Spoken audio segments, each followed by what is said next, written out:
आप पढ़ रहा है NCERT कक्षा 11 लेखा शास्त्र अकाउंटेंसी। ठीक है, पाठ आपनो 1 नंबर लेखांकन एक परिचय अकाउंटिंग एंड इंट्रोडक्शन। ठीक है, भाग नंबर 2 में आप इकोनॉमिक इवेंट्स के बारे में पढ़ो और आज भाग नंबर 3 में आप आइडेंटिफिकेशन, मेजरमेंट, रिकॉर्डिंग और कम्युनिकेशन इसके बारे में पढ़ेंगे। इससे पहले हमने पढ़ा था इकोनॉमिक इवेंट्स के बारे में और आज हम पढ़ते हैं आइडेंटिफिकेशन, पहचान या पहचान करना। ये क्या है? देखो, it means determining what transaction are to be recorded, यानी यह डिटरमाइन करना, यह निर्धारित करना कि कौन से ट्रांजैक्शन है उनको रिकॉर्ड करना है अकाउंट में। It involve observing activities and selecting those event. इसमें यह भी शामिल है ऑब्जर्व करना, पता करना उन एक्टिविटीज़ को और उनको सिलेक्ट करना, उनको चुनना that are of financial character, जो कि वित्तीय प्रकृति के हो और रिलेट टू द ऑर्गेनाइजेशन, जो कि बिजनेस से संबंधित हो। ऐसे ट्रांजैक्शन जो फाइनेंशियल नेचर के हो और बिजनेस से रिलेट हो, उन्हीं ट्रांजैक्शन को पहचानना, डिटरमाइन करना और उन्हीं को रिकॉर्ड किया जाएगा अकाउंट में। ठीक है, उन्हीं का हिसाब किताब रखा जाएगा। इसका अर्थ ये निर्धारित करना कि कौन से लेन देनों को रिकॉर्ड करना है। ये आइडेंटिफिकेशन का मतलब होता है ये निर्धारित करना कि ये आइडेंटिफाई करना कि कौन से ट्रांजैक्शन है, कौन से इवेंट है, कौन से एक्टिविटीज़ है जिनको अकाउंट में रिकॉर्ड करना है। इसमें संगठन से संबंधित सभी क्रियाओं का अवलोकन कर, ऑब्जर्व करके उन्हीं क्रियाओं का सिलेक्शन करना जो वित्तीय प्रकृति के हैं। ठीक है, अब देखो पॉइंट्स टू बी नोटेड। कोई भी ट्रांजैक्शन या एक्टिविटीज वो इकोनॉमिक इवेंट यानी फाइनेंशियल नेचर की होनी चाहिए। एक बात तो ऐसा ट्रांजैक्शन जिसको रुपये में व्यक्त किया जा सके, पहली बात तो, यानी कोई भी ट्रांजैक्शन एक्टिविटीज इकोनॉमिक इवेंट यानी कि फाइनेंशियल नेचर की होनी चाहिए, जिसको आप रुपए में एक्सप्रेस कर सके, या ऐसा ट्रांजैक्शन जिसको आप बता सको कि ये इतने रुपए का ट्रांजैक्शन है, इतने रुपए का लेन देन है, इतने रुपए का सौदा है। पहली बात तो। दूसरा, जो ट्रांजैक्शन या एक्टिविटी है वो बिजनेस ऑर्गेनाइजेशन से रिलेट होना चाहिए। दो बातें याद रखना, एक तो फाइनेंशियल नेचर का होना चाहिए जिसको आप रुपये में एक्सप्रेस कर सके, और दूसरा वो उस बिजनेस से रिलेट होना चाहिए, संबंधित होना चाहिए। ठीक है, अब देखो ऐसे ट्रांजैक्शन या एक्टिविटी जो ऑर्गेनाइजेशन से संबंधित तो है, रिलेट तो है, लेकिन वो फाइनेंशियल नेचर के नहीं है। ठीक है, उदाहरण के तौर पे आप देखो ऐसी एक्टिविटीज, ऐसे ट्रांजैक्शन जो उस बिजनेस से संबंधित है, रिलेट है, लेकिन वो फाइनेंशियल नेचर के नहीं है, तो इनको हम रिकॉर्ड नहीं करेंगे। जैसे the value of human resources, मानव संसाधन, बिजनेस में काम करने वाले वर्कर, उनकी संख्या, उनकी वैल्यू, ये एक एक्टिविटी है जो उस ऑर्गेनाइजेशन से संबंधित है लेकिन फाइनेंशियल नेचर की नहीं है, जिसको आप रुपए में एक्सप्रेस नहीं कर सकते, तो ये ट्रांजैक्शन जो है ये रिकॉर्ड नहीं होगा। जैसे चेंजिंग इन मैनेजरियल पॉलिसीज, प्रबंधकीय नीतियों में परिवर्तन। बिजनेस में मैनेजमेंट का जो सिस्टम होता है उसमें चेंजिंग, बदलाव होता रहता है, उनकी नीतियों में परिवर्तन होता रहता है। ये भी एक महत्वपूर्ण एक्टिविटी है और उस बिजनेस से रिलेटेड भी है, लेकिन फाइनेंशियल नेचर की नहीं है।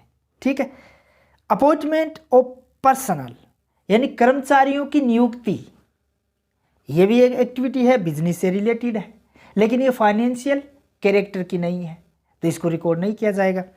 स्ट्राइक बाय एम्प्लॉयज़, एम्प्लॉयज़ के द्वारा स्ट्राइक किया गया, हड़ताल कर दी गई, तो ये भी फाइनेंशियल नेचर की नहीं है। Interviewing the candidates for employment, काम के लिए जो कैंडिडेट्स आए उनका इंटरव्यू लेना, बिजनेस में जो काम करने के इच्छुक व्यक्ति जो आए हुए हैं उनका इंटरव्यू लेना, तो ये भी एक महत्वपूर्ण एक्टिविटी है, लेकिन फाइनेंशियल कैरेक्टर की नहीं है। बिजनेस से रिलेट है लेकिन फाइनेंशियल कैरेक्टर की नहीं है।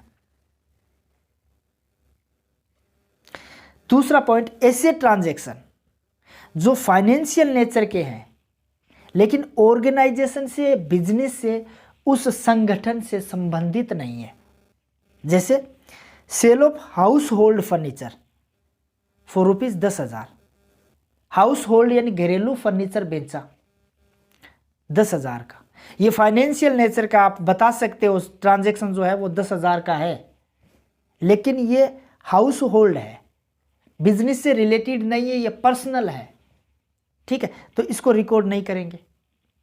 Payment of school fees of the proprietor's son, proprietor यानी बिजनेस के जो मालिक है उसके बच्चे की स्कूल का फीस का पेमेंट किया, ये भी अपने आप में एक डिफाइन किया जा सकता है कितने रुपए का ट्रांजैक्शन हुआ है। लेकिन from the proprietors personal bank account, भुगतान उसके पर्सनल बैंक अकाउंट से किया गया जो कि बिजनेस से रिलेटेड नहीं है, तो यह भी रिकॉर्ड नहीं किया जाएगा। Payment of LIC of proprietor, proprietor जो है, मालिक जो है, उसकी LIC का भुगतान किया from his personal bank account, उसके पर्सनल बैंक खाते से, तो ये बिजनेस से रिलेटेड नहीं है, हालांकि फाइनेंशियल नेचर का ट्रांजैक्शन है, फिर भी बिजनेस से रिलेटेड नहीं है, तो ये भी रिकॉर्ड नहीं किया जाएगा। Payment of rent of proprietors house, यानी प्रोप्राइटर मकान जो मालिक है, बिजनेस का मालिक है, वो जिस मकान में रहता है उस मकान का किराया चुकाया उसने, तो ये उसका पर्सनल मैटर है, ये पर्सनल है, हालांकि फाइनेंशियल नेचर का है लेकिन बिजनेस से रिलेटेड नहीं है, तो ये भी रिकॉर्ड नहीं किया जाएगा। तो हम संक्षिप्त रूप में यानी कुल मिलाकर हम ये कह सकते हैं कि केवल उन्हीं ट्रांजैक्शंस, लेन देनों को रिकॉर्ड किया जाएगा जो फाइनेंशियल कैरेक्टर को हो, फाइनेंशियल नेचर के हो, जिसको आप बता सको कि ये लेन देन इतने रुपए का है, और जो बिजनेस से संबंधित हो, रिलेटेड हो, केवल उन्हीं ट्रांजैक्शन को अकाउंटिंग में रिकॉर्ड किया जाएगा, लिखा जाएगा, ठीक है। अतः कौन सा ट्रांजैक्शन जो फाइनेंशियल नेचर का है और बिजनेस से संबंधित है, ये पहचानना, ये आइडेंटिफाई करना ही क्या है, आइडेंटिफिकेशन है। तो ये है पॉइंट आइडेंटिफिकेशन, ठीक है। अब अगला पॉइंट है मेजरमेंट यानी कि मापन। It means quantification of business transaction, it means quantification, quantification मतलब क्वांटिटी निर्धारित करना, मात्रा निर्धारित करना ऑफ बिजनेस ट्रांजैक्शन, बिजनेस लेन देनों की, इनटू फाइनेंशियल टर्म्स, वित्तीय संदर्भ में, बाय यूजिंग मॉनेटरी यूनिट्स, मौद्रिक इकाई का प्रयोग करके, ठीक है। इसका अर्थ है कि मौद्रिक इकाइयों का उपयोग करके वित्तीय संदर्भ में व्यावसायिक लेन देन की मात्रा निर्धारित करना। मॉनेटरी यूनिट्स यानी मौद्रिक इकाई, देखो मौद्रिक इकाई का मतलब होता है जैसे यूरो है, डॉलर है, रुपया है, अलग अलग देशों की अलग अलग मौद्रिक इकाई है, जैसे भारत की रुपया है, टका बांग्लादेश, रियाल, दिनार, पाउंड, दिरहम, इसी प्रकार अपने अपने मतलब सारे देशों की अपनी अपनी एक मौद्रिक यूनिट है, मौद्रिक इकाई है। जैसे पहले के ज़माने में क्या था कि जब मौद्रिक यूनिट डिफाइन नहीं थी तो वो सौदा कैसे करते थे, कोई चीज़ का एक्सचेंज करके, जैसे कि मैं आपको 2 किलो बाजरी देता हूँ, आप उसके बदले में मुझे गेहूँ दे दीजिए, या आप मुझे फला चीज़ दीजिए, मैं इसके बदले में आपको ये चीज़ देता हूँ, वो सौदा ऐसे करते थे, ठीक है। फिर धीरे धीरे क्या हुआ कि उस चीज़ की कीमत डिफाइन हुई, उस कीमत की वैल्यू डिफाइन हुई कि ये कीमत ये चीज़ जो है वो कितने कीमत की है, कितने वैल्यू की है, ठीक है। तो इसी हिसाब से अलग अलग देशों की अपनी अलग अलग एक यूनिट बनी, चाहे वो धातु के रूप में बनी हो या सिक्कों के रूप में, ठीक है। तो ये जो होती है उस चीज़ की कीमत डिफाइन करने की एक यूनिट जो होती है, जैसे भारत की यूनिट क्या है, रुपया, पैसा, इसी तरीके से और देशों की डॉलर है, यूरो है, पाउंड है, टका है, रियाल है, दिनार है, ये होती है मौद्रिक इकाई, ठीक है। इसी तरीके से कोई भी सौदा जो हुआ है वो सौदा कितने रुपए का हुआ है, उस सौदे की वैल्यू क्या है, उस सौदे की कीमत क्या है, मौद्रिक यूनिट के रूप में उस सौदे की कीमत है उसका मेजरमेंट करना वो मेजरमेंट है। ठीक है। अब दूसरी बात देखो, if an event cannot be quantification in monetary terms, अगर कोई इवेंट या कोई घटना, कोई लेन देन जिसको आप मौद्रिक इकाई में व्यक्त नहीं कर सकते, रुपये हो या पैसे हो, डॉलर हो, इस हिसाब से उसको आप मेजरमेंट नहीं कर सकते, अगर उसका मापन नहीं कर सकते, तो it not considered for recording in financial account, तो उस घटना को, उस लेन देन को अकाउंटिंग में नहीं लिखा जाएगा। ठीक है। जैसे एग्जाम्पल के तौर पर the appointment of a new MD, यानी कोई नया मैनेजिंग डायरेक्टर है बिजनेस में, उसकी नियुक्ति हुई, तो चाहे ट्रांजैक्शन कितना भी इम्पोर्टेंट हो, हालांकि जैसे ये ट्रांजैक्शन है, ये इवेंट है, अपने आप में इम्पोर्टेंट है, लेकिन इसको आप मौद्रिक इकाई में, रुपये में, डॉलर में, पैसे में मेजरमेंट नहीं कर सकते, तो इसको हम अकाउंटिंग में रिकॉर्ड नहीं करेंगे। ठीक है। जैसे signing of contract, contract sign किया, बिजनेस ने कोई कॉन्ट्रैक्ट साइन किया, ठीक है, ठेका साइन किया, तो ये भी महत्वपूर्ण है, लेकिन इसको डिफाइन नहीं कर सकते रुपये सौदों में, रुपये में, पैसे में, ये डिफाइन नहीं कर सकते, तो इसको भी रिकॉर्ड नहीं किया जाएगा। जैसे अपॉइंटमेंट ऑफ पर्सनल, कर्मचारियों की नियुक्ति, ये भी डिफाइन नहीं हो सकता, मेजरमेंट नहीं हो सकता। स्ट्राइक बाय एम्प्लॉयज़, कर्मचारियों के द्वारा हड़ताल की गई, ये भी डिफाइन नहीं हो सकता। Interviewing the candidates for employment, कर्मचारी या जो कैंडिडेट्स आए हैं उनका इंटरव्यू लेना, तो ये भी डिफाइन नहीं हो सकता, तो ये इन सब का मेजरमेंट नहीं हो सकता, तो इनको रिकॉर्ड नहीं किया जाएगा। ठीक है। अतः जिन ट्रांजैक्शन को हम मौद्रिक इकाई में निर्धारित या मापन कर सकें उन्हें ही रिकॉर्ड किया जाएगा, और इसी मापन को हम बोलेंगे मेजरमेंट। ठीक है। अब है रिकॉर्डिंग, यानी रिकॉर्ड करना, अभिलेखन करना।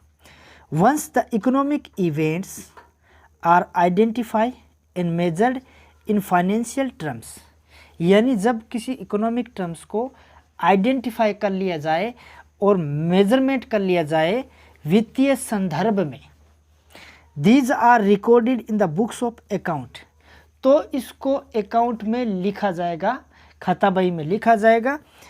इन मॉनेटरी टर्म्स, मौद्रिक इकाई में, मौद्रिक रूप में। ठीक है। And in A chronological order, chronological order का मतलब तिथिवार, डेट वाइज लिखा जाएगा। ठीक है। पहले जो इवेंट पहले हुई है उसको पहले लिखा जाएगा, बाद में जो इवेंट हुई है उसको बाद में लिखा जाएगा, यानी डेट वाइज लिखा जाएगा। ठीक है। Recording is done in a manner, recording is done in a manner मतलब एक तरीके से लिखी जाएगी दैट नेसेसरी फाइनेंशियल इंफॉर्मेशन, की ज़रूरती वित्तीय सूचना is summarised as per well established practice, यानी ज़रूरी वित्तीय सूचनाओं को संक्षिप्त किया जा सके पुरानी, यानी वेल इस्टेब्लिश्ड प्रैक्टिस का मतलब चली आ रही परंपरा के अनुसार, जो इसके अकाउंट के नियम हैं उनके अनुसार इस तरीके से लिखे कि वो संक्षिप्त हो जाए, सारांशित हो जाए निश्चित तरीके से। And is made available as and when required, और इस सूचना को जब ज़रूरत हो उस वक्त उपलब्ध किया जा सके। ठीक है। रिकॉर्डिंग इस प्रकार से किया जाता है कि आवश्यक वित्तीय सूचना को स्थापित परंपरा के अनुसार सारांश निकाला जा सके और जब भी आवश्यकता हो उसे उपलब्ध किया जा सके। ठीक है। Accounting is the art of recording, accounting कला है किसकी?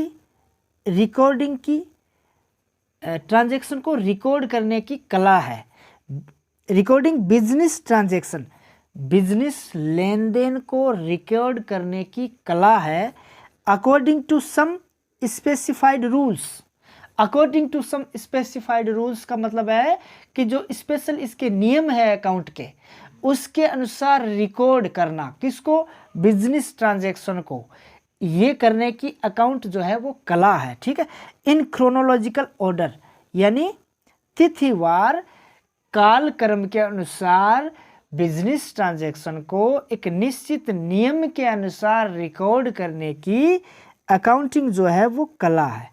तो रिकॉर्डिंग क्या है कि जो भी इकोनॉमिक इवेंट है उसको पहले तो आइडेंटिफाई करो